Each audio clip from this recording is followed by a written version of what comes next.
Welcome! Justin M. Bailey here. For those of you who don't know me, my name is Justin M. Bailey. I'm a writer. I like to play games. Today, I want to wrap up this little Games That Rock trilogy I've been talking about for a few videos.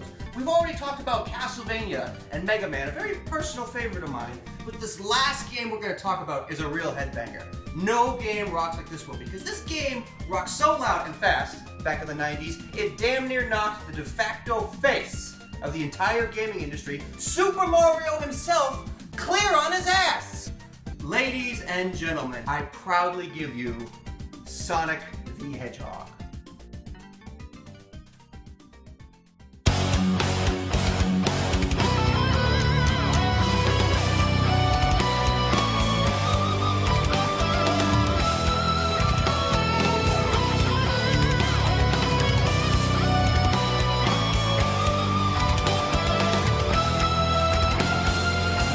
Sonic the Hedgehog, ladies and gentlemen!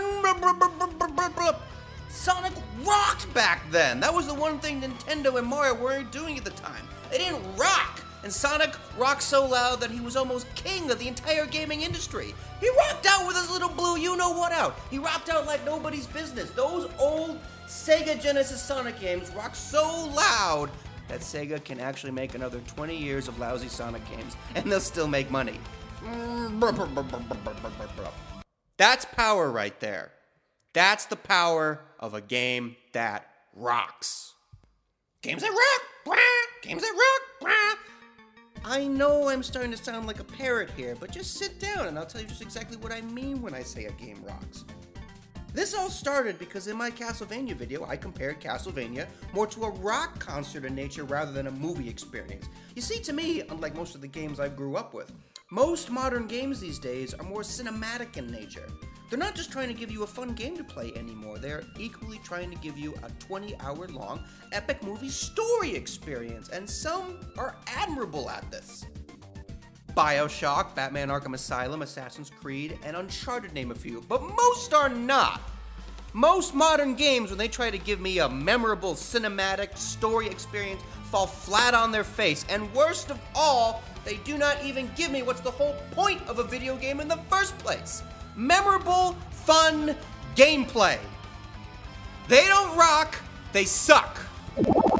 I'm sorry, kids, but the games of the 80s and 90s were way better than anything we have now because they put gameplay and experience first.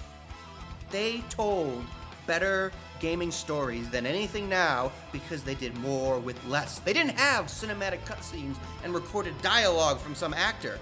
All they had to tell a story were two things, and this is all a game ever needs: gameplay and music.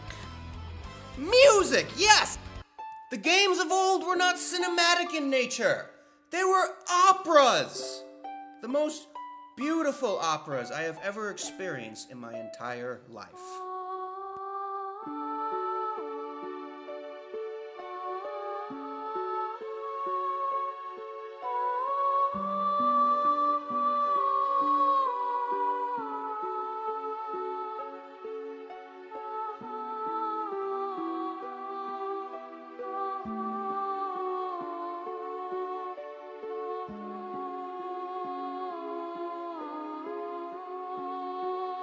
Take The Legend of Zelda, the greatest gaming opera of all time, one of the most beloved, treasured stories in all of gaming history, and yet the story of Legend of Zelda is literally only one sentence long.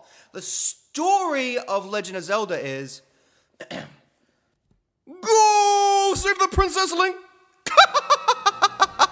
That's it. That's all there is to The Legend of Zelda. What's that you say? Not fair? You want two sentences? All right, here you go. In two sentences, here is the story to Legend of Zelda. Go find some triangle-shaped MacGuffins, Link, and then go save the princess! The story of Legend of Zelda is fucking stupid. But as you know, The Legend of Zelda is not just the written story. It is the sum of all its parts. And when you combine that simple story with the gameplay and the music, that beautiful, famous 8-bit music, you get a gaming story that is every bit the word legendary. You get the greatest gaming opera of all time, but we're not talking about opera today, are we? We are talking about games that rock. So let's get back to some Sonic, baby. When talking about gaming music, the Sega Genesis Sonics easily have some of the best music in video game history. But I'm going to go on a limb here concerning our little Games That Rock trilogy and say the music of the old Sonic the Hedgehog, specifically the Sonic 3 and Knuckles combination, rocked louder than the last two games we talked about combined. Even my beloved Mega Man. Sonic is at the top of our rock and roll pile for very good reason because, like I've already said, in the 90s he rocked so loud that Sonic the Hedgehog was almost the king of the entire gaming industry. As I've already aforementioned on my Earthbound video, the 90s were a different time for gaming. In the 90s, if you didn't have attitude, you didn't sell, buddy. And riding atop of this attitude wave was none other than Sonic the Hedgehog himself. Sonic didn't have attitude, he was attitude. I'm talking Sonic 316 kind of attitude, buddy. And it wasn't just his tude, it wasn't just his swagger that allowed him to near beat the pants off of Super Mario. It was the fact that the boys at Sega were thinking way outside of the platforming box. Better multi-level stage designs, better in-game mechanics, but it was the music of Sonic the Hedgehog that put it over the top. It was the music that put Super Mario to shame. Let's compare, shall we?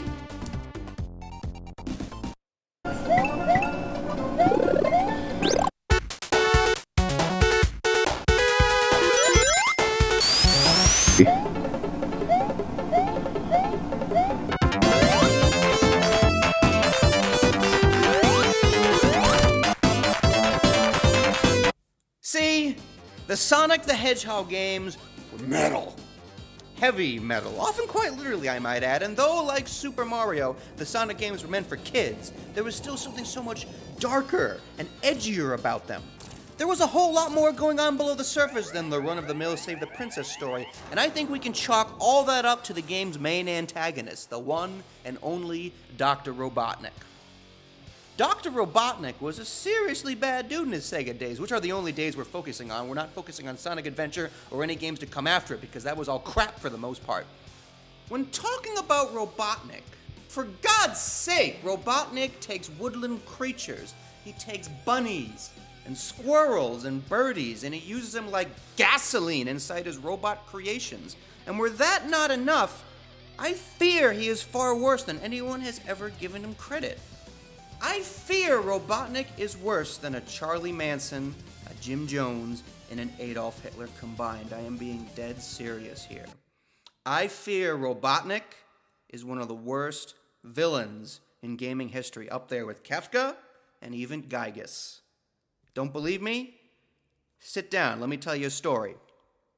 Have you ever heard of a guy called Tom Clancy? Oh, you have? Well, let's just say he was responsible for more than just a bunch of first-person shooters. He was a novelist initially, a military science espionage writer, the best of his kind, the best ever at what he did. And his greatest book, well, obviously, because it inspired so many video games, was Rainbow Six. Have you ever read Rainbow Six? Well, you should. It's a damn fine book. Rainbow Six is about a brand new elite international anti-terrorist squad. And it's also about an American biotechnology firm spending most of its entire fortune and years upon years in a scheme attempting to perfect a laboratory-made super virus to virtually wipe out the entire human population. Yes, the entire human race, except for the members of the corporation, of course. No, not them, because they were simultaneously attempting to perfect a method of altering their own genetic code so that they could, in fact, live forever and ever, like gods, overseeing the new human-free Eden they had created. As you can imagine, in the book, they got close. Oh, so close, but they did not succeed. In the book's climax, the Rainbow Six team shuts them down in a glorious, guns a-blazing, kill all the hippies, Fox News wet dream ending you have to read to truly appreciate. But what does this have to do with Robotnik and the 16-bit world of Sonic the Hedgehog? Well, let me answer that question with a question of my own. Where are the people in the Sega Genesis Sonic games? Why are there no people to be found anywhere except for one, just one human, and the rest of the world, a world that seems to be nothing but beautiful, pristine nature at its finest and broke down ruins, is populated by nothing more than woodland creatures and vicious attack robots? For God's sake, you don't even see anyone working inside Robotnik's many factories. So where are all the people? I'll tell you where all the people are. There are no more people left. They're all dead, and Robotnik killed them. Where the villains in Rainbow Six had failed, Robotnik has clearly succeeded. He's an immortal and the last living human left. Jesus Christ, the 16-bit world of Sonic the Hedgehog is like Adventure Time if the Lich and Finn were the exact same character. A sick son of a bitch character that looks just like a fat former president. Adventure Time with Dr. Robotnik, a sadistic genocidal sociopath.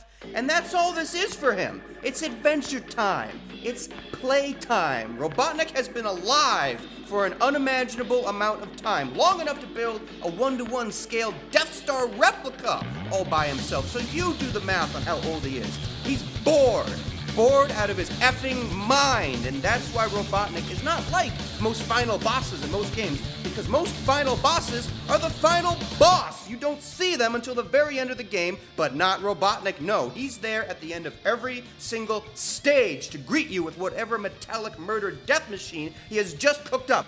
Because this isn't about taking over the world for him.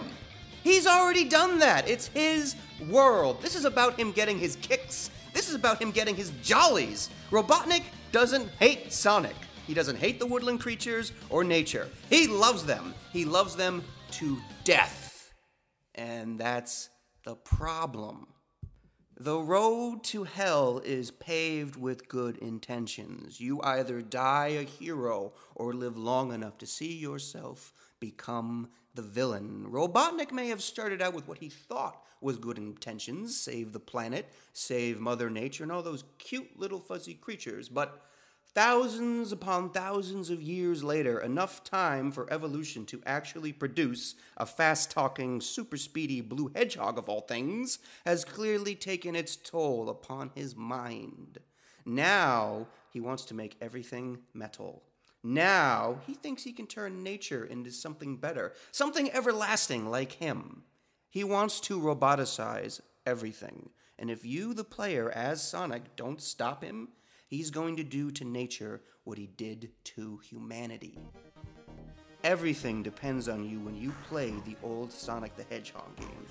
You can feel this insatiable urge to stop this mad scientist Robotnik at whatever the cost. And do you know what that gaming story is right there? It's metal. One of the best of its kind, so from now on when you play Sonic, try not to pay attention to any of the games after the good old Genesis days, because they clearly don't fit. They don't make sense. Sonic does not fit in a place like Station Square, just as much as Michael Jordan does not fit in playing basketball with Bugs Bunny. These kind of games treat Sonic like a cartoon character that jumped out of his TV screen to hang out with us. He's not. Sonic is very real. His world is real, and it makes for a game that rocks. I'm Justin M. Bailey, and this has been my Games That Rock trilogy. Thank you.